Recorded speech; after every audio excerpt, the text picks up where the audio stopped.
Good morning, everyone who is joining us from the Moscow, Russia time zone.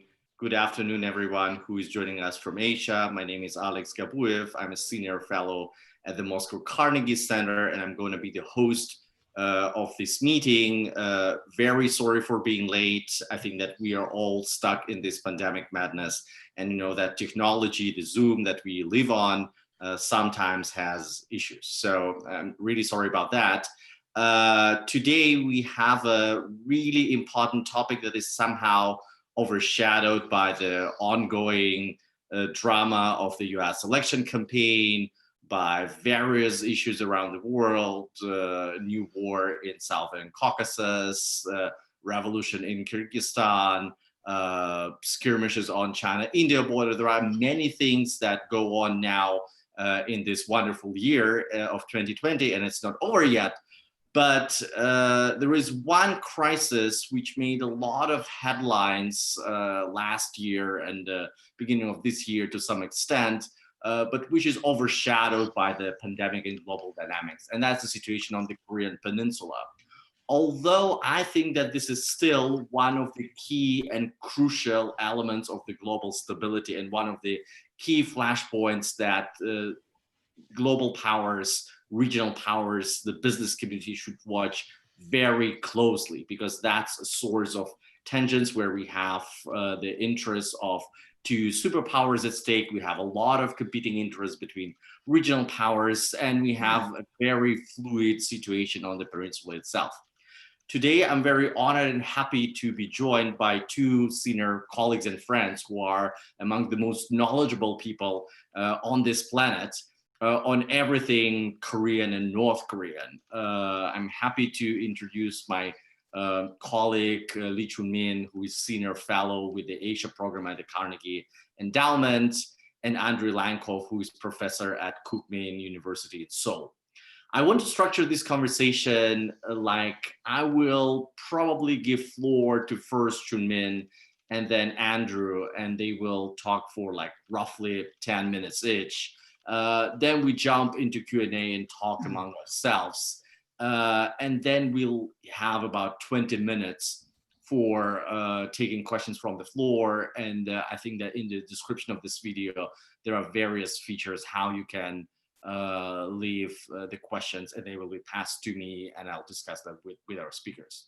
So Chun-min, I guess so far the situation on the peninsula looks stable, or more quiet, at least compared to what it has been a couple of months ago, like 2018.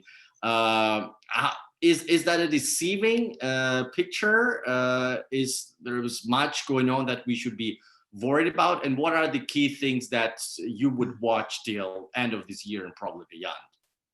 Okay, well, first of all, Sasha, it's a real honor and pleasure to be here with you. And my dear friend, Andrei Lankov, he is the real master of North Korea, not me.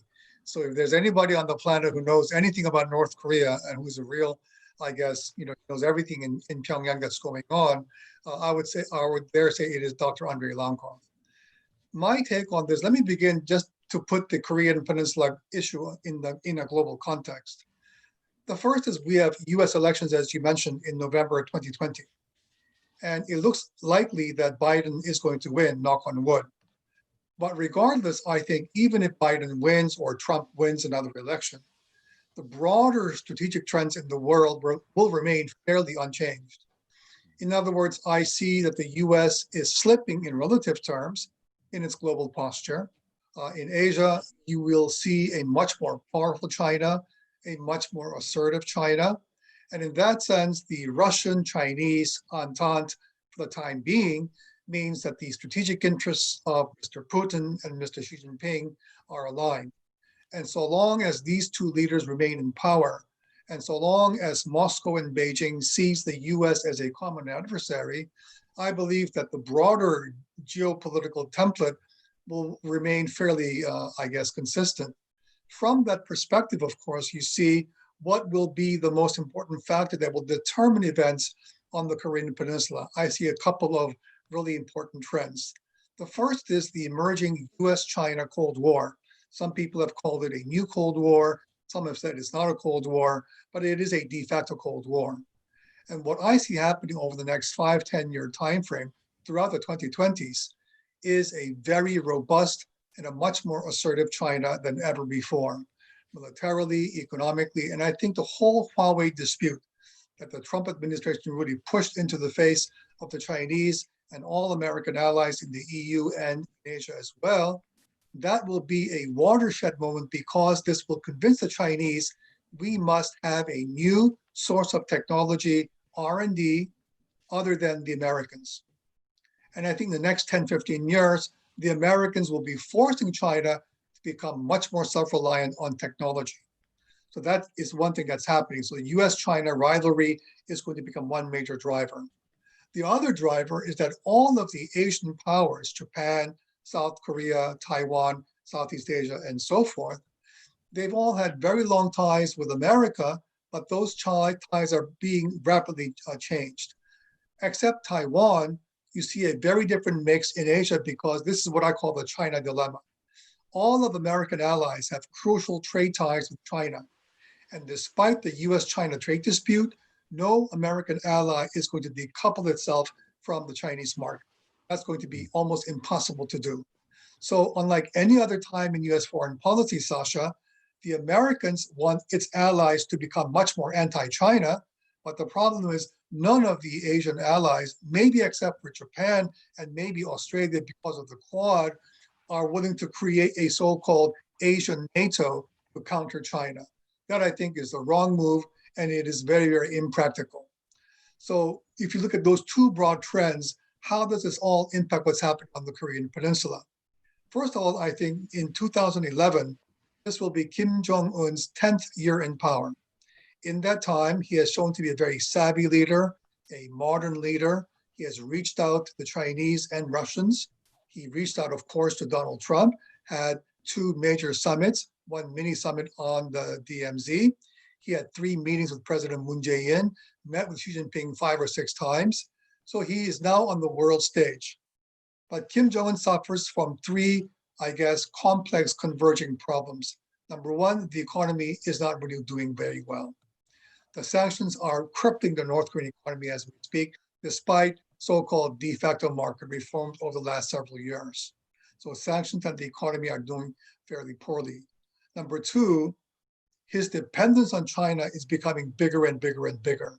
And I'm sure Andrei has some notes on this, but I believe that as China's power becomes much more greater than, of course, North Korea by any stretch of the imagination, what you will see is Kim Jong-un being drawn into the Chinese orbit, even if he doesn't want to. But he has no other choice. In other words, North Korea has no other ally except China on military and economic issues. And parenthetically, of course, Russia supports it in the UN and elsewhere, but in a much different way. So in that sense, North Korea doesn't want to become a Chinese satellite, but I think over time, it has no choice but to do so. In South Korea, what all this means is that Mr. Moon, President Moon Jae-in's North Korea initiatives have really hit a brick wall. There were major successes in 2018, but I think after the summit in Pyongyang that created the South-North Military Accord, and then you had the June 2018 summit in Singapore with Trump and Kim Jong-un, that was a highlight of Moon's diplomacy. But I think now, at the end of 2020, there is no October surprise. Kim Jong-un or his sister Kim Yo-jong is not visiting Washington because of the pandemic. And so we will see a very different political landscape in 2021. And my last comment is, South Korea has a 5-year presidential term. Mr. Moon's term ends in May 2021. So he only has about a little over a year to do anything concrete in South-North relations, but I don't think Kim Jong-un is going to deliver some type of a rosy picture for him in the remaining year and a half of his term. Many thanks, Chumin. That's a very kind of overarching 360 degrees view of what's going on in and around the peninsula. Andrei, turning to you, where do you see kind of the flashpoints or the things that should keep us awake at night, both in on the Korean Peninsula and around it? You don't, I can hear you. Yes, sorry. Yeah, again, another technical mistake. I was quite good in making mistakes today. Sorry, it was because of me. We started 5 minutes late. Having said that, personally, I believe that there are no immediate concerns right now. But on one hand, I don't expect any kind of serious confrontation to happen. It's not impossible, but not likely, because for the time being, North Koreans are probably going to remain quiet. They are making some preparations for a possible ICBM test, which will happen sooner or later. They working hard to improve their nuclear capabilities, which they will demonstrate sooner or later, but probably not right now. To start with, they want Donald Trump, they would much prefer Donald Trump to be the next US president, because they will have to deal with sanctions, whether it's going to be Biden or Donald Trump. But they probably have some expectations, some hope that Donald Trump probably, just probably, would be able to accept some deal which will accept North Korea implicitly, not explicitly, as a de facto nuclear state. And or at least will be willing to swap a part of their nuclear potential for some sanctions. Biden is much less likely to accept any kind of such a deal. So for next few months, I would say for a month at least, they are likely to remain quiet. And on top of that, we have a China factor. Because Professor Jong Un already said about it, and I think it's probably the key factor. It's not. It's basically, I probably would have to add something, but basics have already been mentioned by Jong Un, and I just follow. So, to start with, I would say that the foreign policy of Kim Jong Un has been basically a big success over the last few years. In 2016, 2017, it looked like he was cornered. I was optimistic or pessimistic, it depends. I was pretty sure and kept saying that he would somehow find a way out of this corner. And this is indeed what happened, but things looked pretty tense. He made a lot of promises, very imprecise to win time, and he did win time. And managed to diffuse tensions with the United States by all these summits with very little actual content, because I believe it was an American mistake. Back then, Americans could squeeze some significant concessions from North Korea. Of course, denuclearization has never been and will never be a part of agenda. North Korea is a nuclear power, period. No amount of promises they have no reasons to believe will change it. No amount of money will change it, because they remember what happened to Gaddafi. No amount of pressure will change it. But some concessions were possible. They managed to outsmart President Trump by making some very imprecise concessions, dragging their feet and winning time. It was a big success. But it was not a perfect success, because they ended up facing massive sanctions on the scale they have never seen before. And as Jong Un has already said, sanctions are gradually undermining their economy, together with COVID and really a great deal of typhoons and floods this year. But sanctions is vital, and they don't see how to get out. Donald Trump gives them a little hope that they would negotiate some relaxation, but it's highly problematic. With Biden, it's even more problematic. So they will have to live under sanctions, and it's not good. They are lucky to avoid serious trouble, but they still get themselves into a minor but long-term trouble. And this is something they will have to deal with. But they were quite lucky because when the situation looked pretty much hopeless, when even China essentially created United front with the United States on the North Korean issue, it's forgotten, but in 2017, China was acting together with the United States, putting unprecedented pressure on North Korea. It changed because of the Cold War 2.0. The new Cold War, I would probably dare to call it Cold War, which suddenly led to restoration of the old bloc-based logic, sphere of influence logic. And North Korea suddenly became a vital buffer zone for China. And it's both good and bad news for North Korea and for everybody around. Because now North Korea can count on the Chinese aid.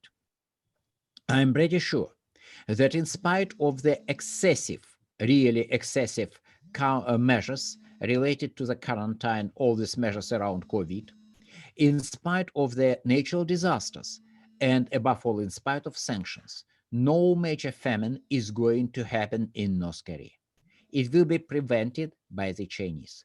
If the China sees that famine is about to start, they will probably ship enough food, not enough to keep everybody well fed, but enough to keep everybody alive. They have essentially basic security guarantee now. And China will do it not because of humanitarian concerns, which are not necessarily alien to China. I don't want to be nasty, but largely because of geopolitical concerns. It's not going to cost much Chinese budget. We are talking about a small change for China, but it will increase chances of stability. And they need a stable and divided Korean Peninsula. Stable and divided. And this is a good news for the North Koreans. North Koreans understand that they now have Chinese backing. If something gets really bad, they will get Chinese food assistance. If they face a local rebellion or people on the streets, not likely but possible, Chinese tanks will come. It's far more likely now because for 15 years it has been debated whether China would intervene or not in case of some kind of domestic crisis or revolution or coup in North Korea. Until maybe 2018, one could say probably not. Now I would say almost definitely it will intervene and crush all kind of anti-government movement because they need a stable North Korea. And it means that probably we should, for the time being, forget about any probability of regime change. Well, things happen still, but probability went down dramatically because of the change in the Chinese situation. It looks good for North Korea, but there are also two bad things. As Professor Jong Un has already correctly remarked, North Koreans don't want to become a Chinese satellite. For decades, the basics of North Korean policy was not to be anybody's satellite. They were very hostile to the Soviet Union. They were very hostile to China in practical policy, in spite of all rhetoric of friendship. And they understand, Kim Jong-un understands, that China needs a stable and surviving North Korean state, right? But it does not mean that China necessarily needs a state presided by the Kim family, or at least by him, Kim Jong-un. He remembers that for many years, China was sheltering and protecting and quietly sponsoring his half-brother, whom he had to basically poison, assassinated in Malaysia, because he saw this half-brother, Kim Jong-nam, as a possible contender. And this contender clearly had Chinese backing. And it was a good reminder that China probably needs a divided Korean Peninsula. It clearly needs a reasonably friendly government in the northern part of Peninsula. But it depends who is going to run the government. And they have seen many cases in past when friendly, quote-unquote, countries arranged coups and change of power. So Kim Jong-un personally would feel much more comfortable has he been able to maneuver between United States, South Korea, China, but he does not it's not going to happen because I don't see any chances for Americans changing their position or lifting sanctions or seriously relaxing sanctions unless it will be done by Trump. You can expect everything from him. But even this is not very likely, everything else. So they will face sanctions. Current South Korean government would do everything possible to have good relations with North Korea. They are going to send truckloads of money. Moon Jae-in administration would happy to send truckloads of money to North Korea, but they cannot do it because Moon Jae-in, in spite of all attacks against him from the South Korean right, he is a very realistic politician, and he understands that troubles with the United States will create far greater damage for his country, his administration, and his party than possible improvement of relations with North Korea. So he will lose more if he gets in trouble with the United States, and he is very careful not to break sanctions. And sanctions are very comprehensive. Any kind of meaningful interaction apart from purely humanitarian food aid is essentially banned. So North Koreans are pushed towards becoming essentially a Chinese satellite, which is not necessarily good for the current government, for Kim Jong Un. One question, is it good for North Koreans? Big question is, on one hand, it's good that they are not going to starve to death. It's a good news. But last few years, Kim Jong-un has shown that he is interested in quiet reforms China style. Not as radical in China, but he is going to encourage market relations which have emerged under his father more than 20 years ago.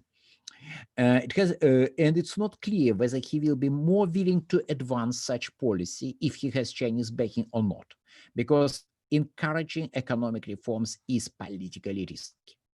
When when he has a kind of Chinese, if you like, safety net, if you like, basically welfare check, big question is whether he is going to take these risks or not.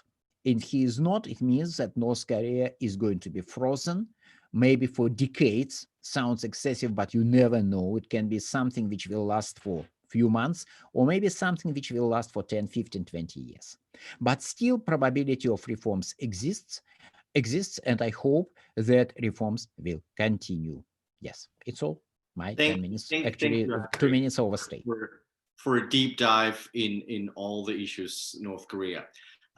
Before we jump into Q&A, I just remind our viewers that you can ask questions, and you can either do that commenting on the YouTube stream, or you can do that on Twitter. And in order to do that, you need to hashtag Carnegie Russia, and then your question might be transferred to me.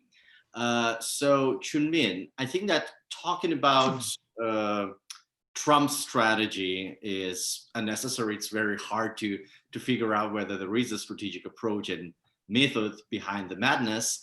But you said something interesting. You said that under President Joe Biden, if Biden wins, there might be a different approach. What's your sense of the optics and of the options that might be available to Biden administration? What would be kind of the guiding principle? Will it be just about the nuclear issue, or will it be viewed as a broader issue that involves deepening competition with China?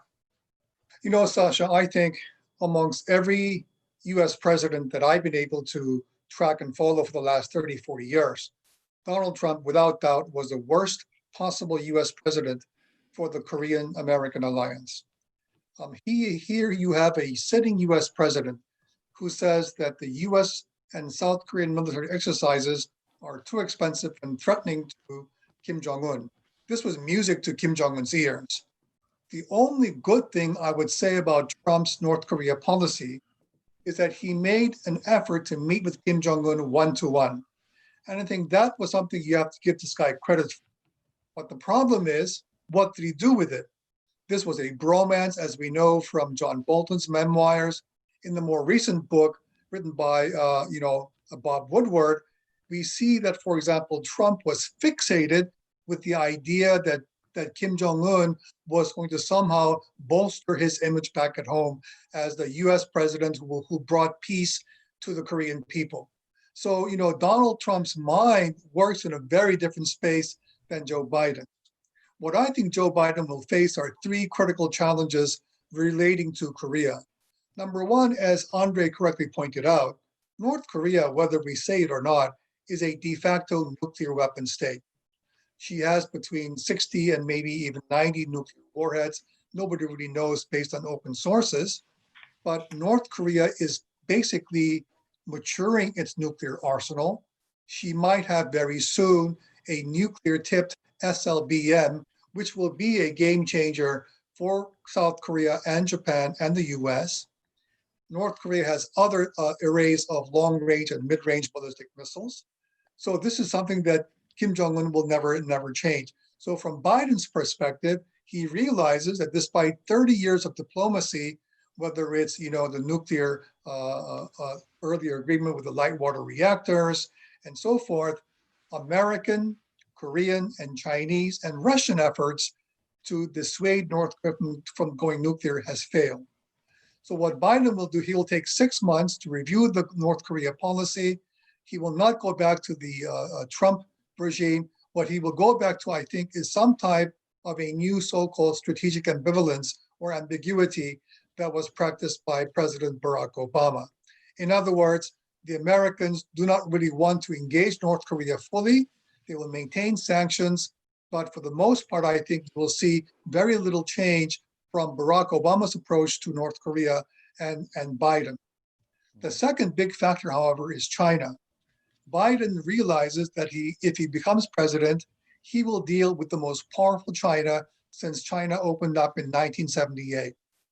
And the US has made a fundamental mistake because they thought if we engage China, if we embrace China, foster its opening, China will be more like us.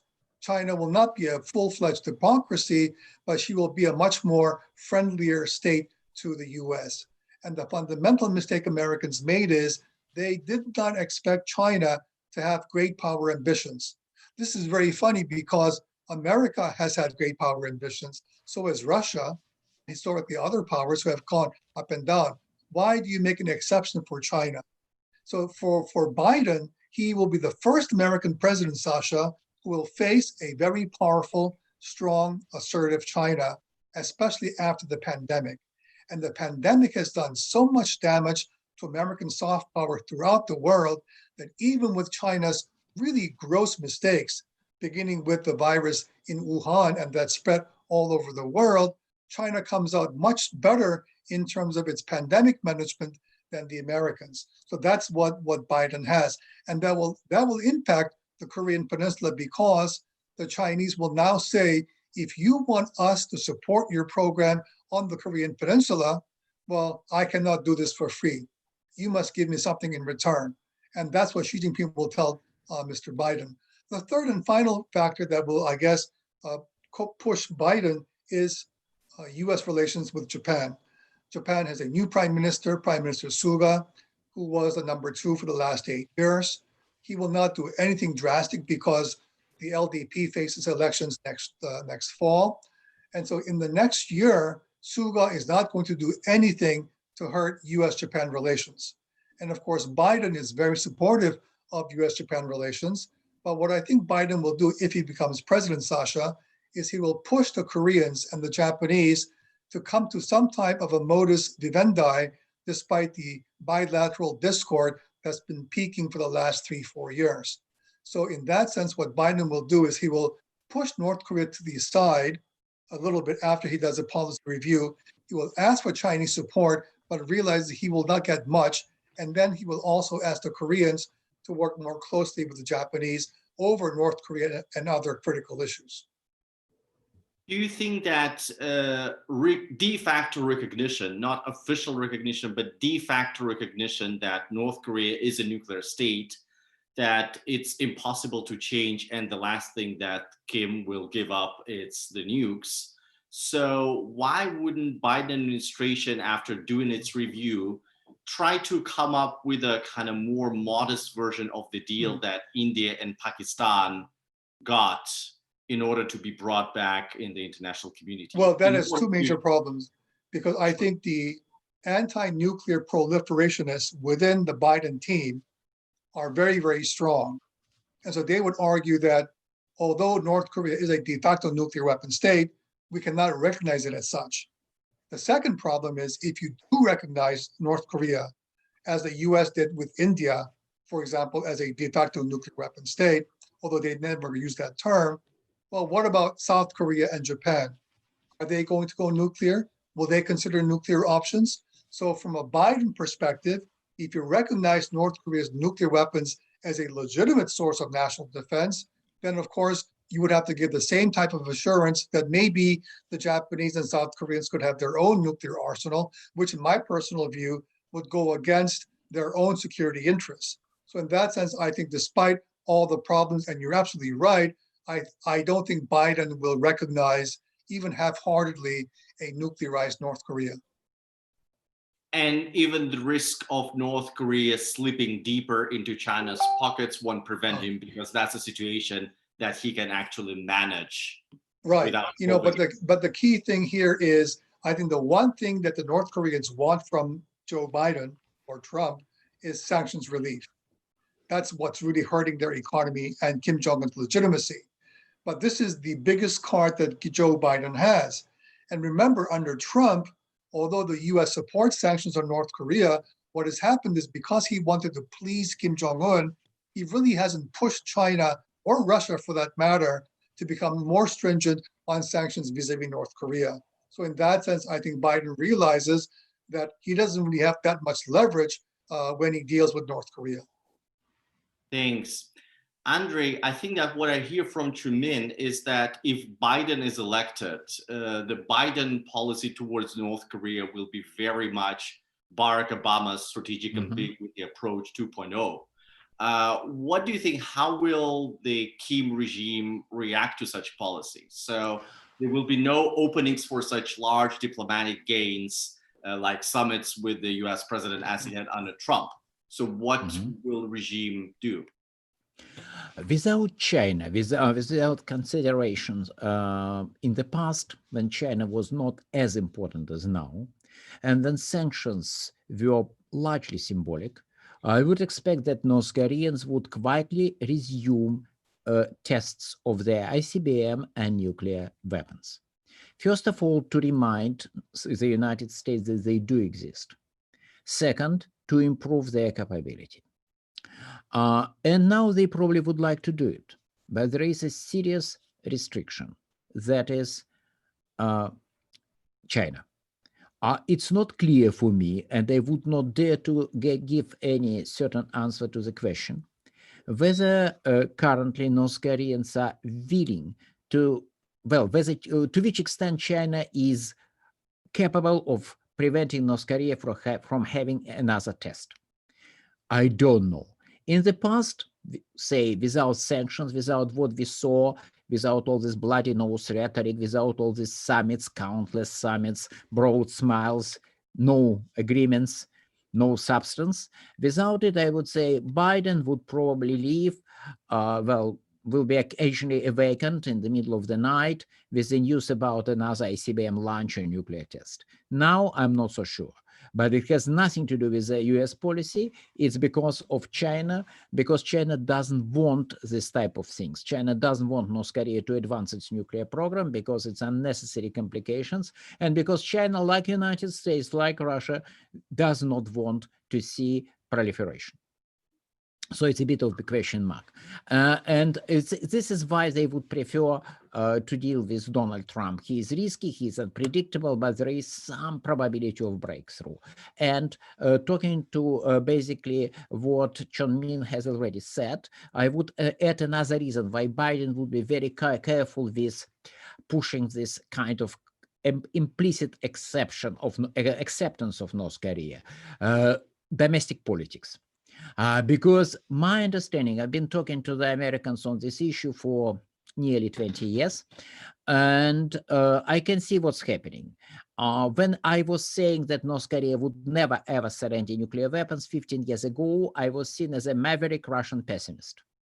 Now it's pretty much the mainstream view. among the expert community. Problem is, they cannot explain it to the generalists who are really running policy. And if, say, Biden is somehow persuaded, even if he is persuaded, it will be extremely difficult to win any kind of support for such a deal at the Congress, with media, with the general public. It will make President very vulnerable for all kind of domestic critique, and well, he probably is not going to, he's not going to see why he should do it, because achievements are dubious and tax will be real. And other difference is that unlike Pakistan and India and Israel, three other de facto nuclear states, North Korea is specifically and explicitly targeting the United States with its nuclear weapons, not only, but largely. Thank you. We start to receive questions from the audience. And again, I remind you that you can either text them in comments under the YouTube streaming that you are watching, or you can do that via Twitter by hashtagging Carnegie Russia. Before we go to the questions from the audience, I think I have two more questions, and we'll try to torture Chunmin and Andrei and abuse my power as a moderator. Chunmin, I think that we covered the Chinese and the US angle pretty well, but one of the events that it's around the corner is the election in Republic of Korea. So what would you expect might change if right-wing candidates win and there is a change of administration in the Blue House? How impactful is that? Yeah, we have, well, that's a great question, Sasha. We have a presidential election in May 2021, so in about a year and a half. The problem is the current ruling party in the Korean parliament that has 300 seats has about 180 seat majority. It is a super majority. So as a result, President Moon's party, the Democratic Party, they've been able to move their agenda on domestic issues, on the economy, on taxation, on labor laws, whatever, much to its heart's content. The one thing that Moon cannot do is control Kim Jong Un or China or the US elections. So I think Moon is maximizing his domestic agenda, although this is hitting a brick wall because of the pandemic. And so therefore, going into the next election, the key that Koreans will ask is, what will the ruling party do for the Korean economy? Well, not much. And so therefore, the opposition conservatives will say, we gave you guys a chance to rule Korea for 5 years. You basically had détente with Kim Jong Un that didn't result in anything specific. What has happened? A South Korean citizen was killed by North Koreans. We've had, tragedies across the border. What have you really achieved with the North Koreans? Then they will say, well, you have damaged relations with the US, and you have also been unable to prevent Chinese pressure on South Korea because of the THAAD and so forth. However, having said all this, there's no guarantee that the right will win the election. It's because of the changing Korean demography. The aging population of 65 and above are the most conservative, and they are growing in number, but the most active are those in their 30s and 40s and 50s. And these people have very different views of the Korean government and democracy than ever before. So I think what will happen, however, is many South Koreans now realize that the love fest with Kim Jong Un cannot go on forever. It's time for reciprocity. The second issue that I think many Koreans realize, Sasha, going into the next Korean poll, is that 73% of South Koreans in the Pew Global poll said they don't trust China. This is remarkable, right? It's higher than the anti-Chinese sentiment in Japan. So although Koreans do not vocalize their anti-Chinese sentiments like the Japanese, I assure you there is much more anxiety on China in South Korea than perhaps anywhere else in Asia. So that will also play into the elections in 2021. So regardless of who comes into power, if the left regains power in 2021, yes, they will want to go back to the same old story, more détente, more meetings, as Andrei said, giving them busloads of cash, but that's not going to happen. South Koreans now see a very different North Korea under Kim Jong Un. They had high expectations that he will be like a mini Gorbachev or a mini Deng Xiaoping, but that is not happening. Thank you. And I also see that there are kind of objective limitations, the shifting public mood with regard to China, the existence of sanctions regime, and if Biden is in power, actually more engaging and more traditional approach towards dealing with allies That's that right. would not alienate South Korea. Okay, Yes. point taken. Andrei, what about Russia? Russia has never popped up in this conversation, which to me shows that Russia might be a great power or a great power, but it's insignificant. On the Korean Peninsula, you have a terrific piece out yesterday in Carnegie. I encourage everyone to go and check it out, where Andrei discusses the shifts in Russia's policy towards North Korea. What's your take? Is Russia present at this discussion, or is it just a junior partner of China and is very happy to Beijing's line? Yes, I think it's a junior partner of China. Maybe not happy, and frankly, maybe I'm supposed to say something critical, but I think it's pretty rational attitude. Because Russian goal, first of all, Russian goals in Northeast Asia are very similar to that of China. Russia would like to see, first, stability. It's major goal.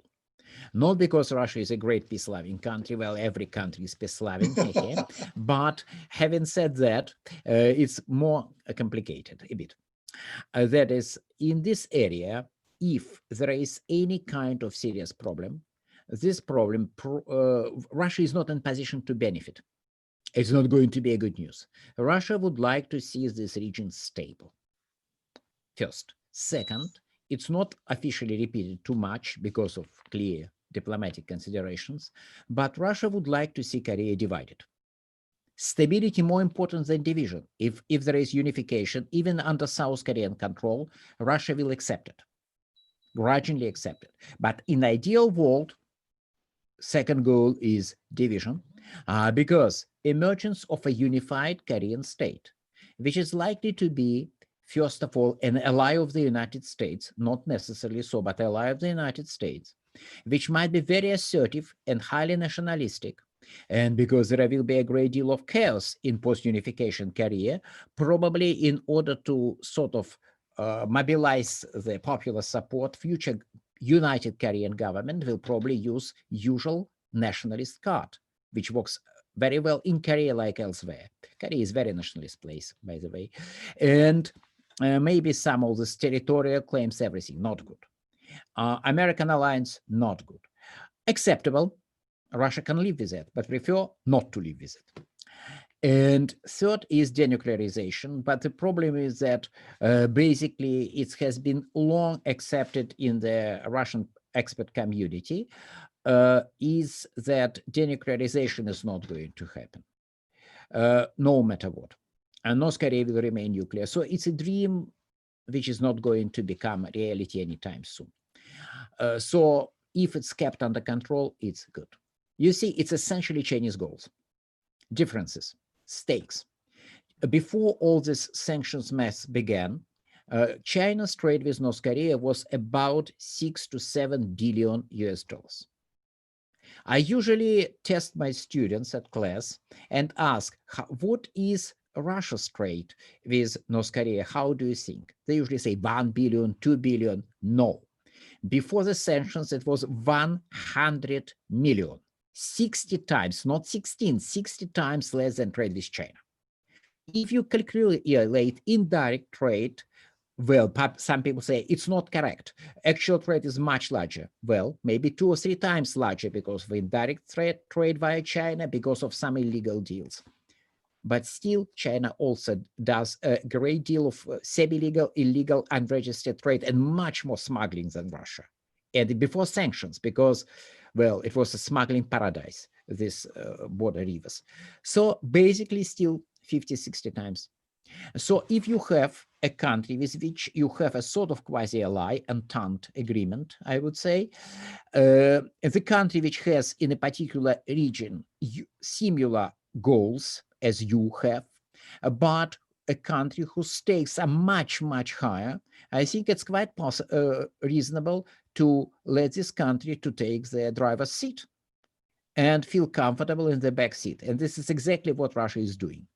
So China is leading the Russian policy, and it's rational, it's expected. And I think that given the situation, it's unavoidable and basically rational choice. And I don't see it's changing. As a matter of fact, very briefly, all these stories about, massive, brilliant future of economic trade, about these great projects about railways and natural gas pipelines, don't take it seriously. Don't take it seriously. It's just media mess. These projects do have great future, but maybe 40 or 50 years from now. Okay, and again, Andrew elaborates on this point in his article just published by Carnegie, so I encourage everybody to go and take a look. Okay, questions from the audience time. First question I think probably goes to Junmin, and it's about Japan. Although the main powers that can influence the situation in North Korea are China, Russia, and the US, what's the role of the regional powers, and especially what might change with regard to Japan's policy towards North Korea with Prime Minister Suga in charge? What's your take? Well, yeah. Well, I don't think it's going to change much. The biggest issue for the Japanese government on North Korea is the abductees issue. As you know, a number of Japanese citizens, including high school students, were abducted from about 20, 30 years ago to serve as, teachers and so forth for North Korean spies. And some have come back, but many have remained in North Korea. And so former Japanese prime ministers have worked on this. Suga is not going to be able to bring back the abductees to Japan. So in other words, the Japanese want to normalize relations with Pyongyang, but I don't think Kim Jong Un will give the Japanese that present in the next year in the Suga administration.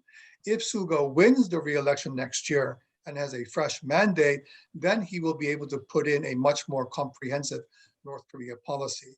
The other key issue here is the Japanese have very little impact on what's happening in North Korea as well as South Korea because of the historical interest and ties and discord. So amongst all the great powers in the region, Sasha, U.S., China, Russia, they're all members of the UN, permanent members of the UN Security Council. So all three have a permanent place in whatever happens in Korea. Japan is not going to become one of the four major powers that decides whatever happens on the Korean Peninsula. But the one area where the Japanese have a huge advantage is in capital investment and technology.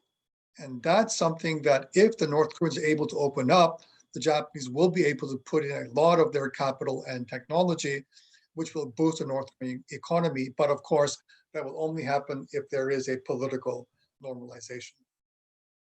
Thank you so much. And there is a question to Andrei as well. And it sounds like, what options do we have left in dealing with North Korea? And is there anything left that Washington, Beijing, and Moscow agree on with regard to North Korea? Is there any agenda that the three big members of the UN Security Council permanent members agree on with regard to North Korea?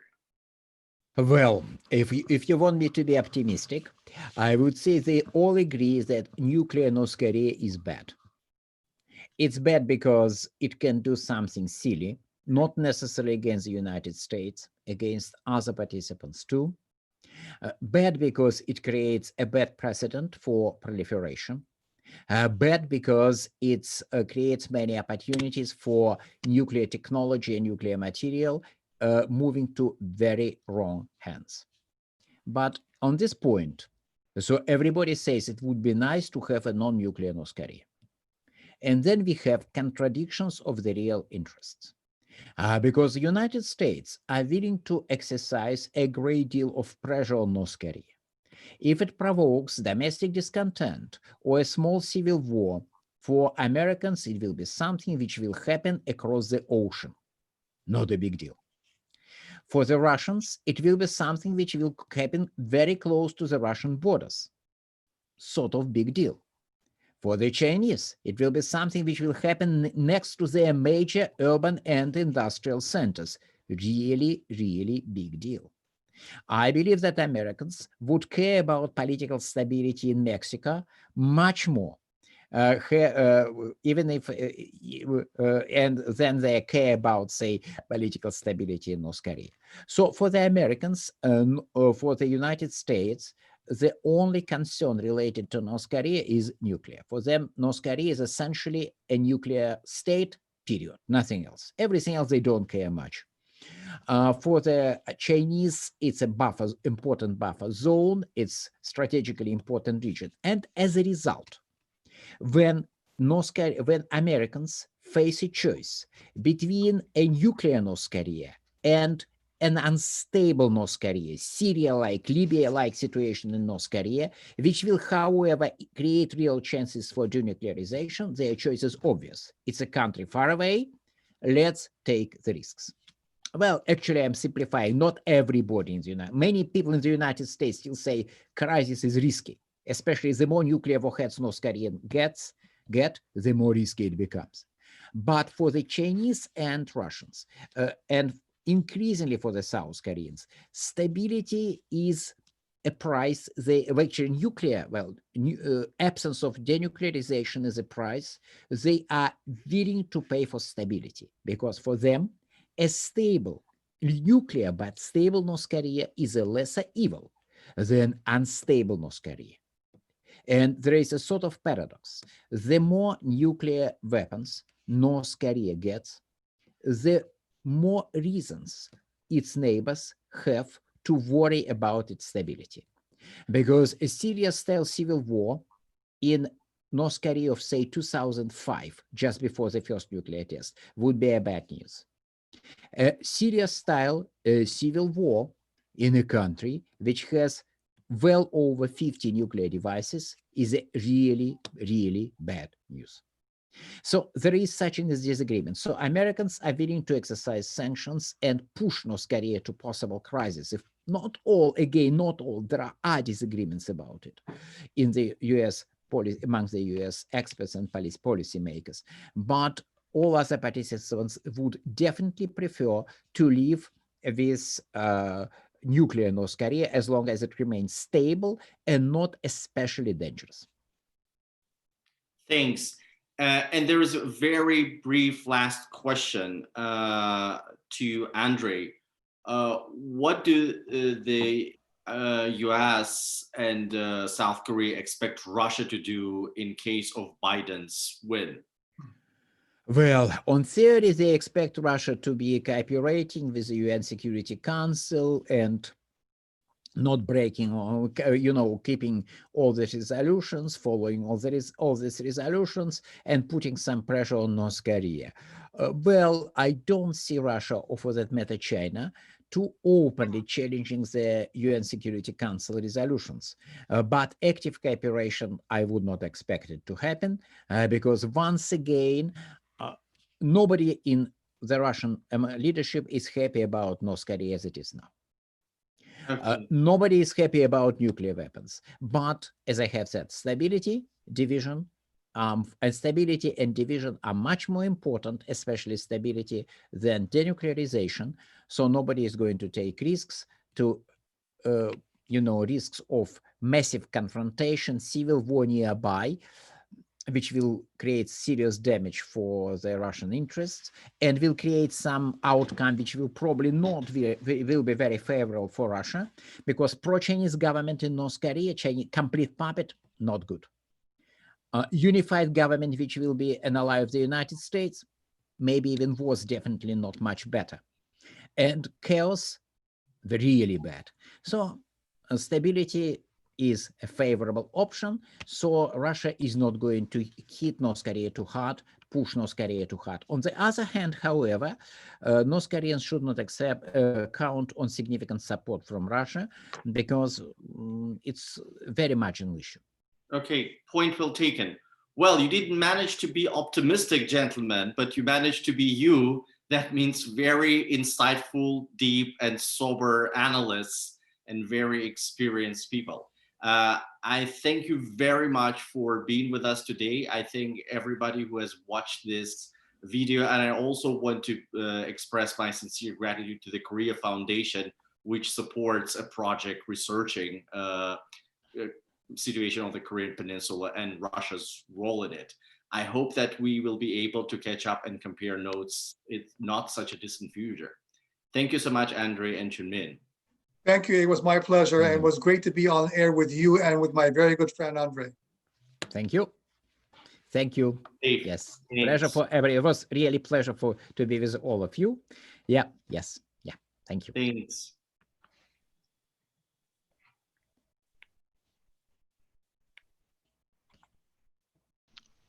Thank you. Yeah. Thank you. Yes. So I think Thank I'm you very sort of much. disconnecting. Sorry again for being a bit messy. I don't know how it happened. I have done it before. Just put wrong stuff.